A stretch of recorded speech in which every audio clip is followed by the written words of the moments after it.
Hi, I'm Adam Porter, and this is my top 100 board game mechanisms of all time, and we're now down to numbers 10 to number 1, my top 10 board game mechanisms. And at the end, we'll also be talking about one mechanism that I really don't like. And this is my number 1 mechanism that I really don't like. We've already counted down numbers 10 through to number 2. Before we start, I'd just like to say thank you for all those people who have commented as we've gone through this list. It's been really nice to see you engaging with it. It's kept me going. This has been quite a lot of work putting this all together, so it's been nice to see that people are appreciating it, and hopefully I'll come up with another top 100 for next year. Obviously I wanted this list to be a little bit different to what other channels have been doing, where, you know, those top 100 board games of all time lists are fantastic, but they've become so sort of commonplace now. I wanted to do something a little bit different. So with all that said, let's get stuck into number 10. So number 10 on the list is polyomino tile laying. And as with many of these other mechanisms, I've made a whole list, a top 10 different ways that board game designers use polyominoes, how to design a polyomino game. So you can go back and watch that video. But I really enjoy polyomino tile laying. In fact, I prefer it over the previous entry on the list, monomino tile laying. So that's where you just lay a single square and you try and position them up. Now with monomino tile laying, like Carcassonne, we tend to have to try and connect up roads or different types of terrain, and so the orientation of our square piece really matters in a lot of these games. In polyomino tile laying, of course, the decision space when you're playing your tile is a lot more complicated, because you've got to rotate that tile, perhaps flip it over to the alternative side, slot it in among all the other pieces, and the bits jutting off from your tetra-shaped piece are going to get in the way.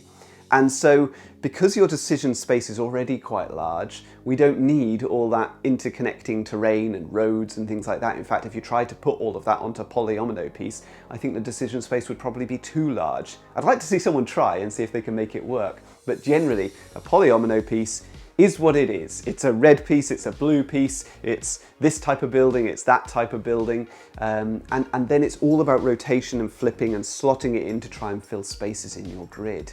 I find it really satisfying for all the same reasons that I've talked about previously in the list in relation to, you know, positional polyomino use in roll and write games. We've talked about that previously. It's just that organizing part of my brain. It's really satisfying when pieces just slot together and you manage to fill that grid and make the most efficient use of your pieces. It makes you feel clever. Number 9 on my list probably is no surprise either. I really enjoy push your luck games. And again, I've touched on elements of push your luck throughout this list, but push your luck at its absolute purest, where, for example, in the game Diamant, where we turn over a card, we turn over another card, we turn over another card, and at each stage we've got to decide, are we staying or are we going? Are we going to keep on pushing? It's that stick or twist thing that we see in casino games. So are we staying or are we going? And if we stay too long and a second disaster or a third disaster comes out of the deck of cards, then we lose everything. So how long do you stick at it? I really, really enjoy the game Auf Teufel komm raus. It's one of my favourite games, and it's my favourite game from Zoc Verlag, which is one of my favourite publishers. So Auf Teufel komm raus is where you're drawing coals out of the devil's cauldron. And they each have numbers on them. And you want to get as many of the high numbered ones as possible, but sometimes you're drawing these pathetic little low numbered ones, so that just pushes you to want to keep going. But the trouble is, if you pull a devil out of that cauldron, you get nothing. You failed. Okay, and I just love that mechanism of shall I keep going, shall I keep going? And the other players willing you on. And partly they're willing you on because they want to see you succeed. They want that big moment of success. And partly they're willing you on because they want to see you fail. And you don't know what it is that you know that they're trying to be naughty, that they're trying to get you to push yourself to the point where you fail. You know that's what they really want, but you can't help getting drawn up in it and just keep on pushing. And those big successes are so satisfying. So I love push your luck games in all their different forms. Number 8 on my list is a living board. And what I mean by this is a board that kind of grows and develops over time. So for example, in a game like Dominant Species, we have different areas of terrain and new terrain is added to the board as we play, and then we can populate that terrain. But we can also change the different sort of resources available on that terrain, which might make it easier for a species to thrive in that terrain, or it might make it harder for them. It might in fact lead them to going extinct. You then might bring on these glaciers or vents in the marine version, which get placed on top of the tiles, and they're going to kill off a lot of the different species. But if you can hold on and survive in those spaces, then that's really good for point scoring. So a living board, a board that develops, it might be a game like Forbidden Desert, where sand blows across the board and piles up in certain spaces, and it makes it harder for you to maneuver through those spaces and find the pieces that you're trying to find to complete this cooperative game. I've talked previously about destruction in tile laying games, and I think this is almost the sort of opposite, the flip side of that. It's where we're adding stuff on and our board and our terrain is just getting better and better. I remember it in the game Dungeon Quest that I used to play as a kid, where you were working your way through a dungeon, but at each turn you were placing a new tile into that dungeon, a new room for you to explore. Or it might be in a game like Tikal or Cuzco, where we're placing tiles to create this terrain. And so in Tikal, you're essentially clearing the forest and finding temples and treasures that you then have to claim by forming a majority in those spaces in order to claim those treasures. So I really like that idea of exploration that comes from having a living board. Number 7 is another one of these very specific, game-specific mechanisms. I'm sure it's been used elsewhere. I'm only aware of one game that does it, and that's the Quarto mechanism. So in Quarto, we're essentially playing tic-tac-toe or Connect 4. You know, we're trying to place pieces in a row or in a column in order to score points. But on your turn, you choose which piece your opponent has to place. And you don't choose where it's placed, you just choose the playing piece that they've got to position. And that's just a totally different way of thinking about what do I want my opponent to do? What can I do that, you know, if I give them this piece, it creates all these opportunities for them. So what can I do that gives them opportunities that are going to hinder them or help them the least and benefit me, or potentially set them up for setting me up? Okay, and so it's just a totally sort of backwards way of thinking, you know, a reversal of our normal strategizing. It's similar to what I've tried to do in my game Pikoko. I mean, this is not the same mechanism at all, but in Pikoko we're playing a trick-taking game, but you play from the hand of the player on your left. You play cards from their peacock, not from the peacock in front of yourself. And you're trying to achieve certain goals by doing that, based on the bets that you've made throughout the round. I just find it that slight tweak to what I'm thinking. I'm not playing what I want to play. I'm choosing what somebody else has to play, but then they've still got some agency over how they play it. I find it a fascinating mechanism. I'd like to see it used in more games. Number 6 is probably the mechanism that Knizia is most famous for.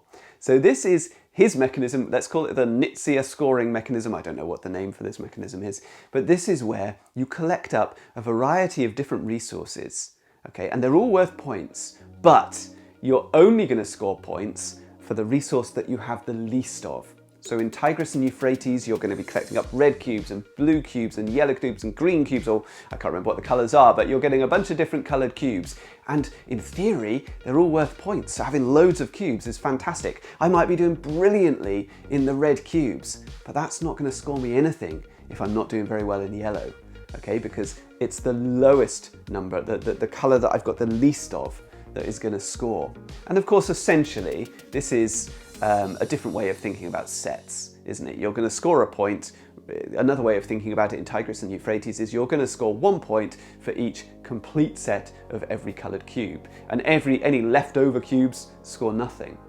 But I don't know what's more intuitive, thinking about it in that way or thinking about it in terms of, you know, the thing that I've got the least of is the thing that I score. It harks back for me, it's similar to the mechanism I talked about in Haben Gut and Lords of Zidit and High Society, another one of Knizia's games. That mechanism where, yeah, you might be doing fantastically well. Maybe you've got more cubes than everybody else. Maybe you've got double the cubes any other player's got, but that doesn't matter. if you've done badly in one particular category.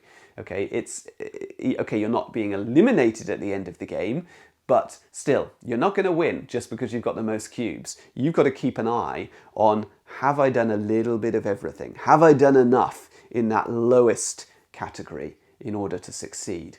I think it's a great mechanism. I think it's wonderful that Knizia's kind of made it his own and reused it in multiple games, and it's became sort of synonymous with his name. I think that's really clever and really nice to see. I love it when there's a mechanism that's kind of known by its designer, known by its creator.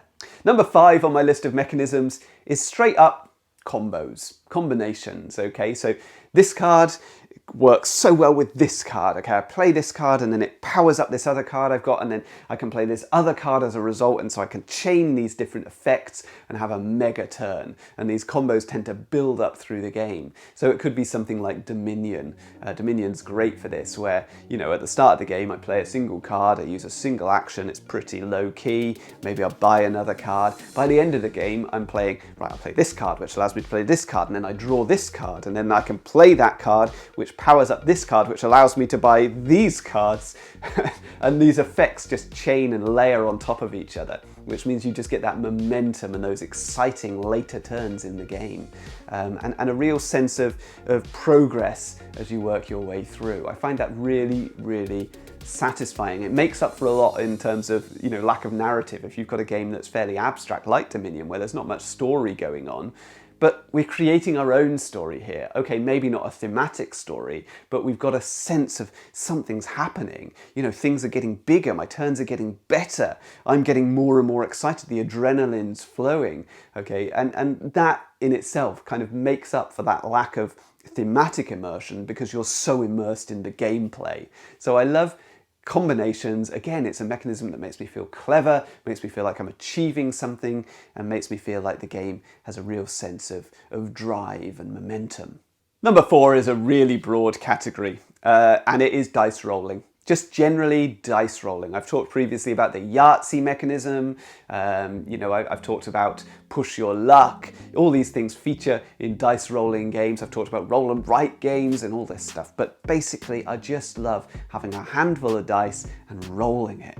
The tactile nature of it, the noise of it, the familiarity, the nostalgia of it. It's just exciting. You know, it's randomness. I enjoy randomness. Okay, now clearly randomness needs to be mitigated, and you need to take care with it, and you need to, you know, be sensitive to the player's needs, and making sure that the game is fair, and making sure that, you know, you don't have a long game that just feels like it's entirely based on chance. There's a whole video about this on my channel. One of my most popular videos is a video called Dice Are Not the Answer. So if you want to go back and look at that, it's a few years old now, but it's a popular video on the channel. And I stand by that. Dice aren't the answer, and dice need to be used with nuance and sophistication. You know, people need to think about what they're creating when they use dice. But I really, really love picking up a massive handful of dice and rolling them. I used to play Warhammer 40k a lot when I was younger, and over the last couple of years I've dabbled a little bit in Age of Sigmar. These are games where you have, I mean, a literal handful. You're rolling 30 dice, you know, and just rolling them and then picking out the different results, and then, you know, okay, now I'm down to 15 dice, I roll them again. It's just so sort of satisfying to do that. So I really like finding games that don't use the Yahtzee mechanism. I enjoy the Yahtzee mechanism, as we've discussed previously, that idea of roll dice, re-roll, here's your final result. But I like games which find another way of doing it. So games like Las Vegas, the Rudiger Dawn game, where we roll our dice and then we sort of combine them into sets, and I have to place all dice of a certain number. So all the 5s, or all the 4s, or all the 3s go onto their relevant spot. And then we're competing over those spots in a sort of area majority type exercise. I find that really satisfying. I really like the game Polyominoes, another Rainer Knizia game that uses dice in a different way to that Yahtzee mechanism. This was what was the motivation for me in creating my game Throne. Should be somewhere behind me on the shelves here. So Throne is a trick-taking game that uses dice, but it doesn't use that Yahtzee mechanism. We're using dice in a different way. Now, whether it's wholly successful or not, I don't know, but I find it really satisfying that seeing all the different ways that dice can be used and randomness can be used to create different game states and different experiences for the players. Now we're getting high on the list now, and number 3 is a bit of a left field choice, okay? But I think this is such a ingenious mechanism. I felt like it needed to be mentioned, even though it's a mechanism that, as far as I'm aware, only features in one game. Now there probably are more. There probably are more that I'm not aware of. But in the game Fischer, Fluppen, Frikadellen from Friedemann Friese, this is a game, it's a stock holding game. I've mentioned previously I like stock holding, so you're moving around a board and you are stopping on spaces and trading. Essentially, it's a bit like a pick up and deliver. You can buy goods from those spaces, you can sell goods at those spaces, you can swap one good for another. And there's a little table which shows the prices of all these individual goods. And so prices will go up and prices will go down. Sounds simple so far, right? So you're moving around the board, you're doing this, trying to compete with the other players. But the twist here is if you have multiple copies of the game, you can have them running concurrently. So I could be playing Fischer, Fluppen, Frikadellen on one table, another group's playing it on a second table, another group's playing it on a third table, and that is as far as it goes. So we could play with up to 15 players working on 3 different tables. But the key thing here is you can swap from one table to another. So at a certain point in the game, I might leave table number 1 and join table number 3. Or table number 2. Now there's 6 players or 7 players or 8 players on table number 2, but there's only 2 or 3 players left on table number 1, which means their turns are going much quicker. They're achieving much more, but we're bogged down on table number 3, so I want to get off table number 3 and get to table number 2. But when I take all my fish that I've collected on table number 2 and I get to table number 3, the fish aren't worth anything on table number 3.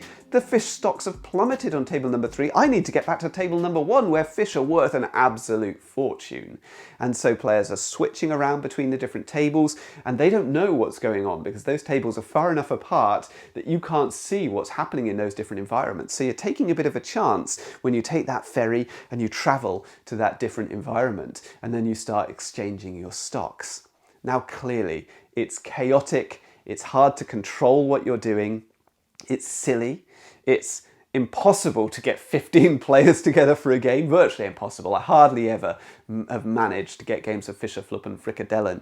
The game does function as a game for 2 to 5 players playing on a single board, but it's a very different experience and not a particularly exciting one until you start to bring in those additional tables. Now, this is a game that was only ever released in Germany. It's probably really hard to get hold of right now. I don't think it's impossible. I do see copies around from time to time. But it didn't make an enormous splash. You know, it didn't stay in print or anything like that. It's been out of print for a long time now. And I suspect that's because, you know, how marketable is it, really? How many people can afford to buy 3 copies of the same game and have 15 people who all want to play the same game together and have the space to play on 3 different tables within a relatively small space so you can all cross over into these individual tables. It's just not really workable or manageable. And yet, as a mechanism, I find it inspiring and exciting, and I just love these big left field ideas. Another example of a big idea, this is not technically on my list, but I thought I'd mention it at the same time, a similar sort of big idea is that idea in the GIF series of games, which is Yinch and Tsar and Punkt and GIF itself. You know, these games where when you complete a game and you win, you gain a playing piece, which you can then utilize in a totally different game. So you play a game of GIF, I win a playing piece that I can then use when we play our game of Yinch, and it increases my abilities in Yinch. And then when we finish that game of Yinch, a playing piece is awarded to the winner, which they can then take and use in their game of Devon. Okay, and so there's like 6 or 7 different games in this system, and you can play all of them in this one big meta game. Now, I've never done that. Okay, it's such a big idea, and again, like Fischer, Fluppen, Frikadellen, it's pretty much unworkable and unmanageable, and for the majority of people, they're just not going to really do it. But as an idea, I find it inspiring and I find it exciting that people still are willing to experiment in these ways with their game design. Number 2 on my list of mechanisms is betting.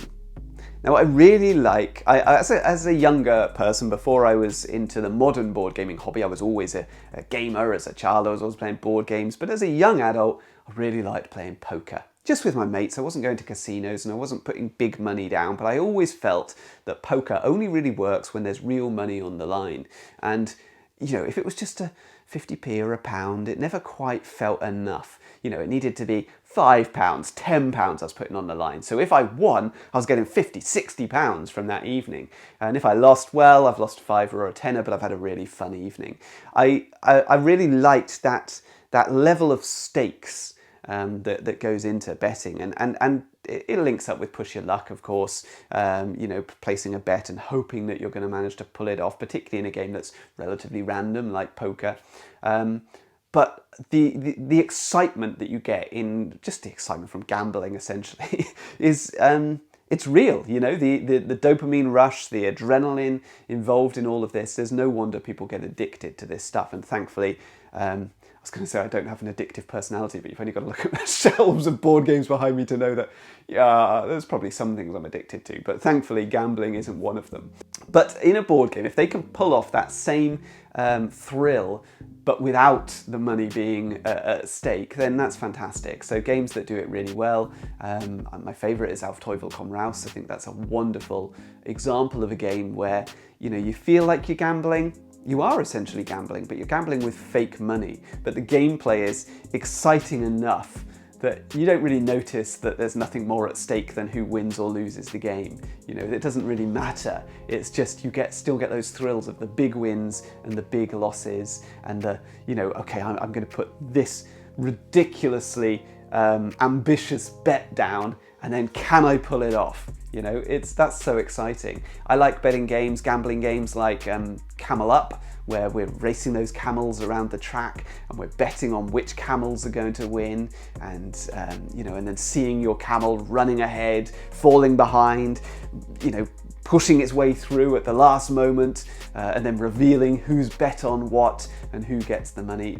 I mean, it's satisfying stuff. It's why people enjoy a day out at the races. Okay, just that excitement of having an interest, a vested interest in some sort of outcome of this particular game. And number 1 on my list of the 100 board game mechanisms that I love is something which doesn't feature in an awful lot of games, but when it does, I get really excited about it. I really enjoy a game that can pull off a trap. Yeah, when I was a kid, I played a lot of Dover Patrol with my dad, and Dover Patrol is a precursor to Stratego. It's essentially the same game, really, but you're moving pieces around the board, and the other player doesn't know what your piece is, okay, because it's facing you. And so they've got to choose to attack your pieces, but they're attacking them blind, and then both pieces are revealed, okay, and then the player with the highest ranked piece wins that particular battle and the other piece is eliminated. And so you gradually whittle your way through the armies, you gradually gather information about whose pieces are what and where they are. But among these pieces there are bombs or mines, and you're trying to get to the player's flag.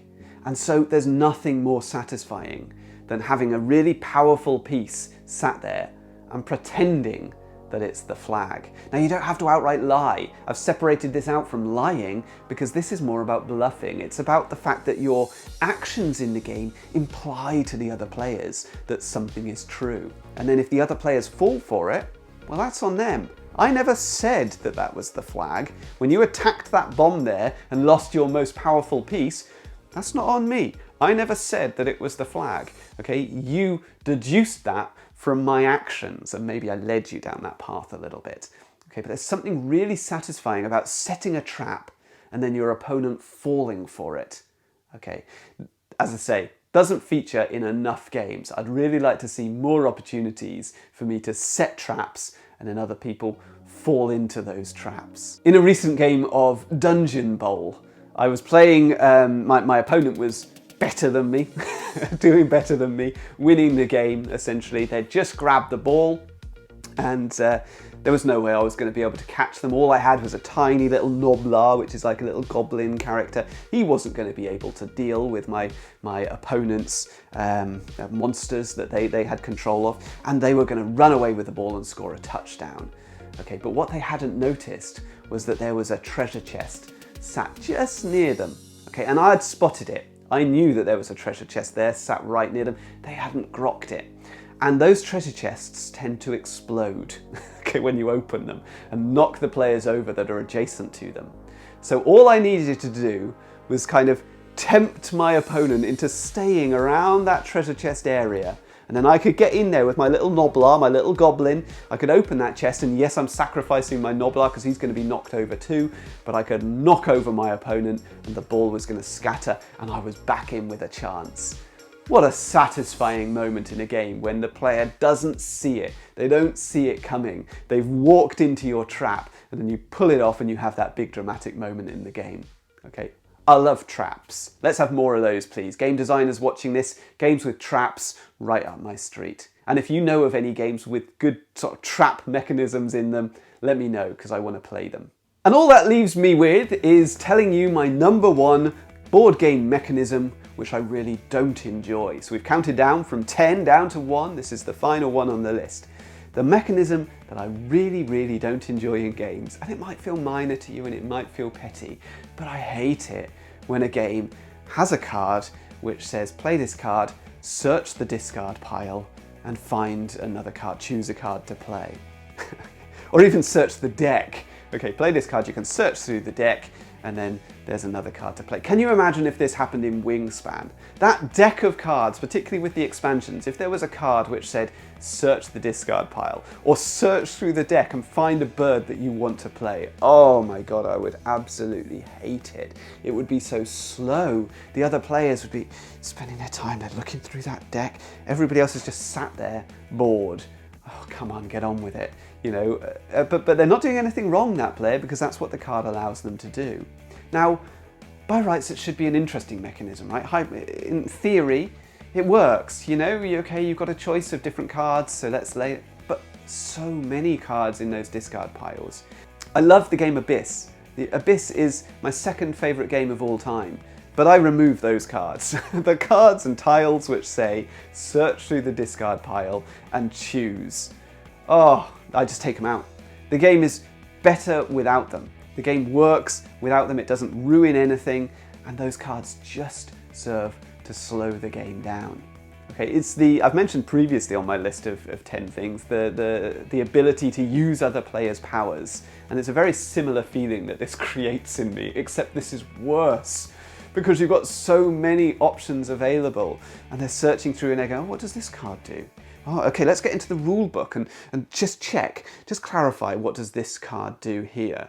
Okay, right, now I've gone through the entire deck, but actually that one I saw earlier was a nice card. Let's go back through the deck again for a second time, see if we can find that card, and it just goes on and on and on. I hate it, I hate it. It's a mechanism that I would advise you never employ in your games as a designer, and if you do employ it in your games, I will do my best to throw that card away. In fact, I probably won't throw it away because I can't bring myself to do so. I'll tuck it under the insert and nobody will ever know that that card exists if they're playing the game with me. So anyway, that's my top 100 board game mechanisms of all time and 10 that I really don't like. I hope you enjoyed it. If you did, please leave me some more comments. Please subscribe to the channel. Please share my videos around. We could really do with more subscribers on this channel. We're still relatively small. I hope you enjoyed the journey and I'll see you on a future video. All the best.